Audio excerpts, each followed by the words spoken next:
All right, with winning screenwriter Robert Cooke, The Fold is the screenplay. It's either a feature film or a limited series.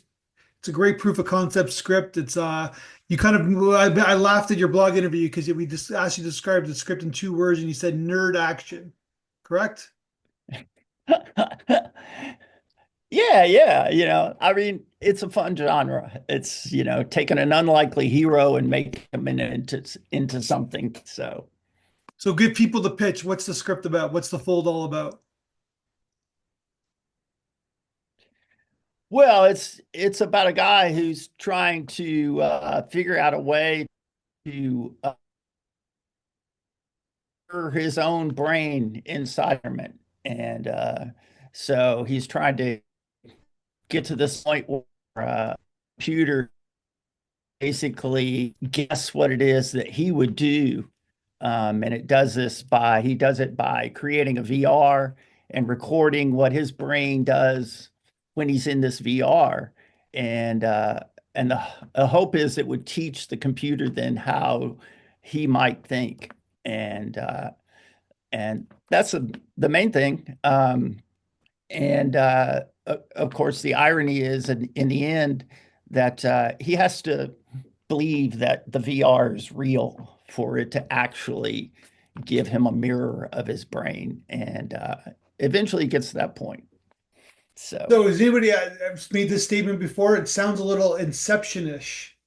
The movie, like a little bit like the movie Inception. yeah, yeah, it's very much like that. I like Philip K. Dick. So it's kind of those kind of stories where reality is confusing for the main character as to what's real and what's not real. So yeah, Gotcha. So Philip K. Dick, yeah, very famous sci-fi writer, right? He created an event. He created yeah, a yeah. religion too, didn't he? Oh man, I don't know about that. Probably. He was a little out there. Yeah. Well, yeah, that's usually the best. So what's your experience? Because he said that we asked you how long you've been working on the screenplay. You said 30 years. You've been working on since the 1990s. Yeah, well, I wrote a proposal for a PhD thesis dissertation, and it include aspects of VR and the concept of needing to incorporate error into creating something that would perfectly mirror reality. Um, and over the years, I started thinking and started thinking about that in a narrative form, and had moved to LA and was working at a special effects house, Digital Domain, and you know, just sort of rolled into it. Decided to try and create a narrative out of it. It took a long time, um, and even in this latest iteration, I took notes again from this contest that were really good. And that was real. I mean, every little bit helps clarify that story as it rolls along. Yeah. So you're kind of taking like complex intellectual kind of like like physics or like scientific things, and you're kind of trying to put it into a narrative conflict, I guess, right? Yeah, yeah, it's something that's, entertaining. No one wants to read a That's what I'm saying. dissertation You're that's trying to boring. do make these complex situations entertaining and kind of like making sure the average person can kind of understand what's happening. Yeah, and point to the implications for that. I mean, the character's a graduate student because I feel like most breakthroughs in science happen actually in graduate students' work in laboratories and universities, and then get scaled up later by corporations. But those breakthroughs happen by, you know, graduate students hacking away at things. Why is that? Because they have the idealism and the energy to do it, or like I'm assuming you get smarter as you get older, but why are they usually graduate students? Usually, in you have this energy, drive, and you're usually graduate students are mentored by some sort of professor or someone who's more established in the field. But the idea of graduate school is to explore things that haven't been explored yet. Yeah. And so graduate students are always pushing boundaries to figure out new ways to approach things. I'm assuming there's money there, like it's been in the news recently where you have a president, I guess, who doesn't want to give money to universities, but I guess that's where the money goes, right? To this research and things like that. Yeah, yeah. I mean that's also, the money and the resources are sitting in the university, Yeah. and you don't have to be part of a private corporate plan or a corporate employee. You just anyone could come into the university, be a student, and work on those ideas. Because So usually when it's you're working for a company, your job is to make money for the company. Not the oh yeah, case in always. university, right? Yeah. That's all right. In a Yeah. university, it's more, well, let's try this and see, Yeah. maybe it's a good idea. And sometimes it's not, sometimes it's failure. But So, that costs money, right? yes, absolutely. Yeah. And I mean, that's, there's conversations lately, but, that's where a lot of those federal dollars go, is to support that kind of research at universities. Yeah, and hopefully it will keep going, right? But it seems to be something that we never thought about, like, or at least the average person never thought about. Now it's kind of in the news, right? Like, oh, we're giving Harvard $1 billion. Oh, that's interesting. We never thought about it, right? Yeah, yeah, Yeah, yeah, yeah. Well, I think a lot of people, they don't really know how these things happen. And I think, some narratives want to show it happening in some fancy secret lab uh, by a well-funded corporation. But, that happens sometimes, yeah. just with duct tape and string, and people put it together and create some new idea. So you've been working on the script for a long time. It seems to be like getting close. You said that you've written 20 screenplays, but only like two or three that are any good. I'm assuming this is one of the good ones. Yeah, yeah, I hope so. Yeah. But So yeah, yeah, I mean, I'm just being straight there, I yeah. mean, I I tried a lot of stories. You try a lot and you work with them, and then you work with them a while and you keep rearranging them, redoing them. And, a lot of them, they just sort of fall by the wayside. They don't really click, no matter how much work you put into them. So, But you were I guess you got your PhD. You were a student back in the day, so you kind of understand this character, I guess, right? yeah, yeah. My dad was an electrical engineer, software programmer, and then I ran, when I was in academia for 14 years. I was good friends with a lot of software people, um, and then I took a job, like I said, at Special Effects House Digital Domain, and ran their software development group. So I know how they work and how they think, and how they approach problems and try and solve them. So. And then did you like were you ever a professor or like I was a professor, but I taught photography and filmmaking.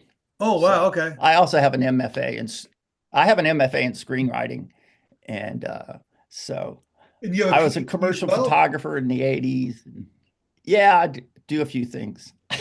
Oh, wow. And so, but if I can see behind you, you got how many guitars you got behind you? Like I count six. A few, yeah, yeah. Um, I'm also a musician, and uh, been working the last few years with an artist named Wino Strut, and we've been doing recordings and music, and that's been a lot of fun. So Wow. yeah, So you're all over the place then, in a good way. yeah, and not super successful anywhere, Yeah. Wow. That's a just subjective comment, mildly right? successful. Gotcha. Right. So, okay, so you've been working on the script, So, you've been doing a lot of rewrites. Like what has changed in the last like since you started writing it and now? Is it like more cohesive? Is it because obviously the because what I'm asking is that the world has changed, right? Obviously AI is a major topic now, right? So the world has changed as you so when you started writing it until now, it's a different world now, right? yeah, yeah. I mean, I think, stories kind of have their time.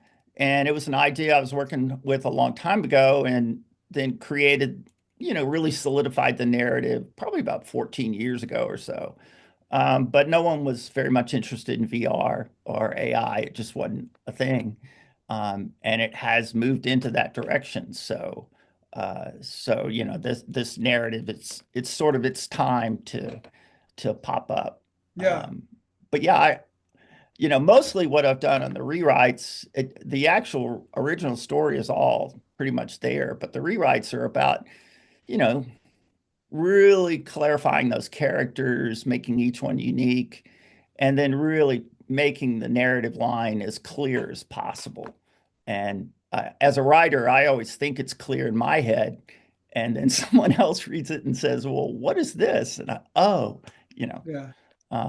because I jump over the gaps in my head, and so it's always good to have outside people look at it and go, "I see what you're trying to do, but it's not effective here and here." So. Gotcha. It's almost like teaching math to somebody where like it's easy for you, but it's not doesn't make it easy for the student, right? So Right.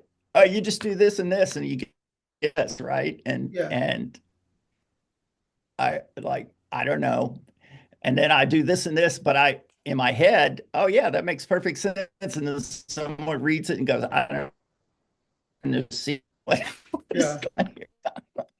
Yeah. So I'm projecting that now because I just use that analogy because I'm like my daughter is 8 and I was teaching her math last night and it was like, okay, wait a minute. It's like I gotta go down to like I gotta be at her level, right? And like what is she seeing? Because it's like just because right, I know what 8 times 8 is in my head in 2 seconds, it doesn't matter to her. They don't, you know what I mean? So it's like almost like that in a sense. yeah, and screenwriting is such a sparse form of writing, that you're trying to have as few words on the page as possible, yet communicate as much as you possibly can. And so in your head, you may be communicating what your idea is, and then someone else reads it and goes, I'm missing something here. Yeah, And exactly. in my head, I'd already filled that in. Yeah. So yeah, you gotta keep it. You gotta make sure that the plot points are all there, all present, right? But not dumb. It's Yeah. that fine balance of like, but you don't want to dummy up the audience too, right? You don't want to make them feel like they're stupid, right? So Right. Yeah. Yeah. No, you never want to have any disdain for your audience. I mean, the audience is usually pretty smart. In fact, especially about narrative, people have watched so much television, so many movies. yeah, They're pretty sharp about narrative construction, especially if you're doing like a Joseph Campbell hero's journey thing. That's a story they've seen a million yeah, times. So you better do it right yeah. or they'll call you on it. Yeah. Yeah, I can see even like even kids are like there's like we were watching a movie and they're like, "Oh, here's the time where like everything is in doubt with 30 minutes to go in the movie and then they're going to band together and figure it out." Right? Right. And they're Right. right. Yeah. That's what happens in 90% of Hollywood movies, right? Yeah, and that it's a really good structure for creating conflict and Yeah. resolving it. That whole storyline's a good way to communicate that. There's lots of other kinds of stories, but that's a really powerful one. Yeah. Yeah, it's a very common one, I guess, right? So this like, yeah. Yes. So would you rather have? I know it's kind of would you rather make this a standalone feature or a limited series? I think it'd be fun as a limited series. I Yeah. think that's the new genre that really people are really starting to take advantage of. You get a wider audience and you get more time to really flesh out that narrative and those characters Yeah. rather than just cramming it into 100 minutes. And people want to know what happens next, right? Like it almost becomes like a soap opera in a sense. Yeah.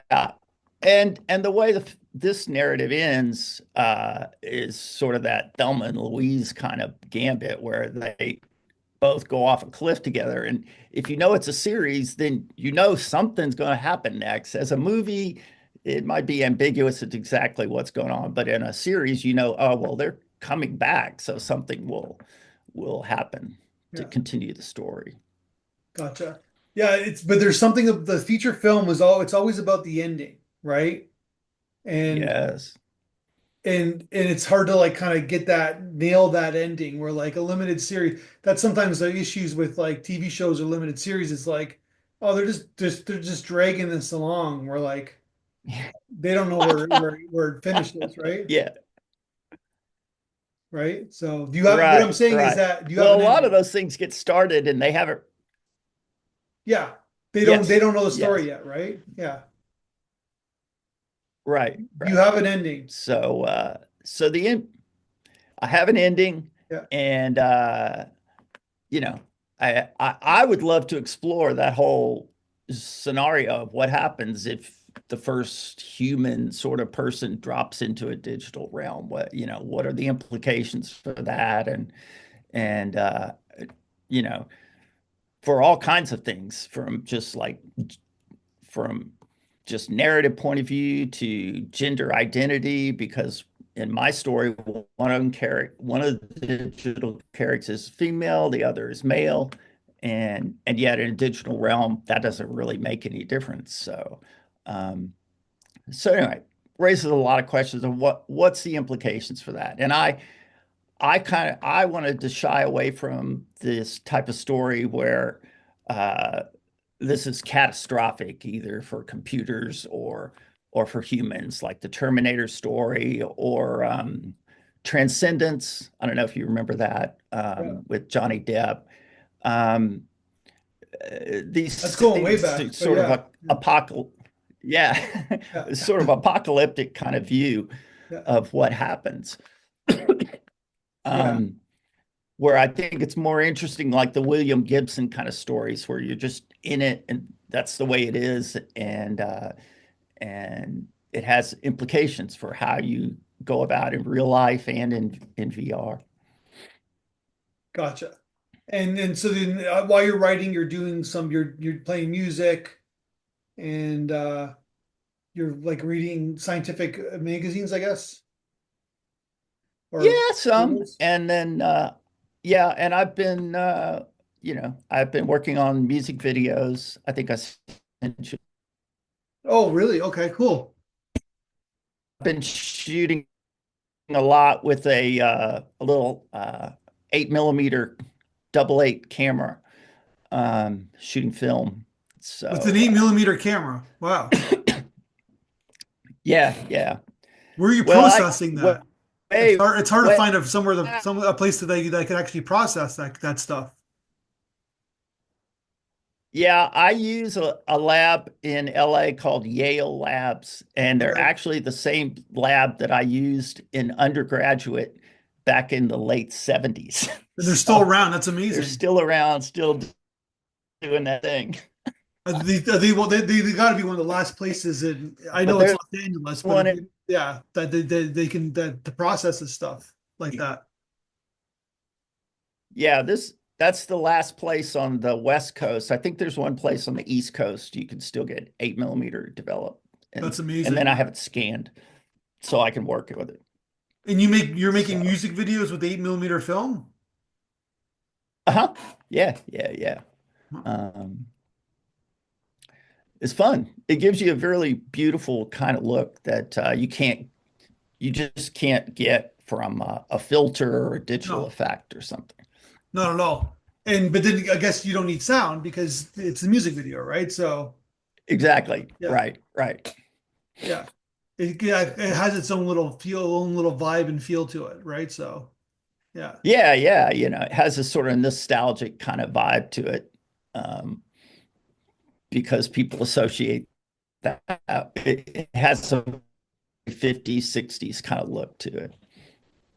Cool. And so okay, so you're doing that, and then but you're because you said that in the blog interview too that you kind of were writing this because you wanted to direct it, but that's you said that's done now. You don't want to. You just want to sell it or give it to somebody to create, I guess. Well, yeah, when I was 39, I moved to LA and had dreams of, becoming a famous director or whatever.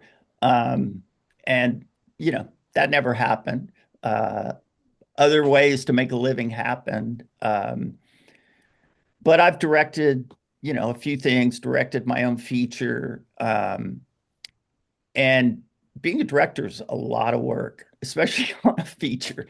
And I think for like this project, it'd be great to get, a young 30-something director in that is really interested in the topic and has the energy and drive Yeah. to do something interesting. All right. So before we leave you, we're gonna ask you. We asked you a question. What film have you watched the most times in your life? And you gave four answers. Do you remember what you said? It was probably like 8.5.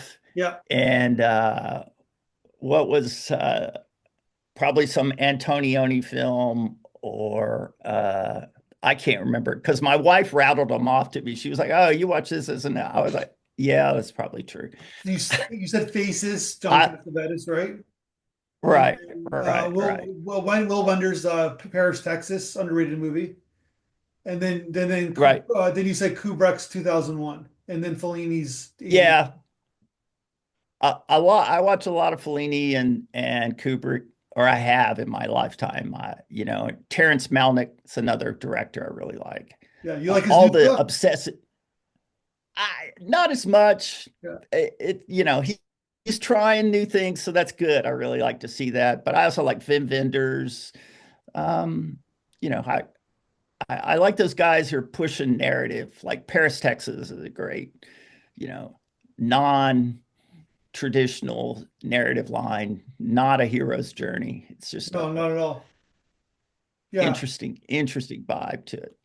Kubrick in 2001, of all your lists, that's the most kind of mainstream, I guess, but it still was ahead of its time at the time, right? So, Yeah, I saw that when it came out in, I guess, 69. I was 9 years old, and it just blew me away because yeah. I'd never seen a movie like that before. I'd seen, My Fair Lady and movies like that. And I saw 2001, but like, whoa, oh, a movie could be something different here. Yeah. You got all the apes kind of like hanging around for 20 minutes and then all of a sudden they figure out fire and there we go. Yeah, I was just like, what? What is going on? At 9, you can imagine just sitting there going, what is happening here? Yeah. I'm not saying I understood it at 9 at all, No. but it But completely changed my ideas of what a film might be or a narrative might be. yeah, because we're evolving and then it was during the space, right? In the 60s it was during the space Hmm. race. So space was like a big was on Yeah. everybody's mind, right? So Oh, yeah. sure. I watched the moon landing and all that stuff. Space, being an astronaut was a big thing for Yeah, kids that was back the big then. hero, right? Yeah. Yeah. That's what everybody wanted to be. Yeah. Yeah. And then in the 70s, everybody wanted to be a director. Everybody wanted to be Spielberg or Lucas, right? So That's right.